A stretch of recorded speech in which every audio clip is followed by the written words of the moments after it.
ஒரு சூப்பரான காரசாரமான நண்டு குழம்பு எப்படி செய்யலாம்னு இந்த வீடியோவில் பார்க்கலாமா? ஃபஸ்ட்டு அதுக்கு ஒரு கடாய் எடுத்துக்கோங்க. கடாய் நல்லா ஹீட் ஆனோடனே நல்லெண்ணெய் ஆட் பண்ணிக்கோங்க. குழம்பு டேஸ்ட்டாக இருக்கும். ஆயில் நல்லா ஹீட் ஆனோடனே கடுகு ஆட் பண்ணிக்கோங்க. கடுகு நல்லா பொரிஞ்சோடனே கருவேப்பிலை ஆட் பண்ணி பொரிய விடுங்க. குழம்புக்கு தேவையான மசாலா நான் அரைச்சி வச்சுருக்கேன். நான் அந்த மசாலா என்னெல்லாம் ஆட் பண்ணியிருக்கேன்னு டிஸ்கிரிப்ஷனில் கொடுத்துருக்கேன், செக் பண்ணிக்கோங்க.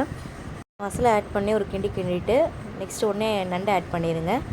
அப்போ தான் இந்த மசாலாலாம் நண்டில் பிடிக்கும், நல்லா டேஸ்ட்டாக இருக்கும் நண்டு சாப்பிடும்போது. நண்டை ஆட் பண்ணி நல்லா கிண்டி விட்டுருங்க. கிண்டி விட்டுட்டு இப்போ நம்ம தண்ணி ஆட் பண்ணிக்கலாம். மசாலா அரைச்ச ஜார்லேயே கொஞ்சம் தண்ணி ஆட் பண்ணி மிக்ஸ் பண்ணி லைட்டாக ஊற்றிருக்கேன். இன்னும் உங்களுக்கு தண்ணி வேணும்னா தண்ணி எக்ஸ்ட்ரா ஆட் பண்ணிக்கோங்க. எக்ஸ்ட்ரா ஆட் பண்ணிவிட்டு இந்த டைமில் நீங்கள் உப்பு காரம் செக் பண்ணிக்கோங்க. எனக்கு உப்பு கம்மியாக இருக்கிறனால கொஞ்சம் நான் உப்பு ஆட் பண்ணியிருக்கேன்.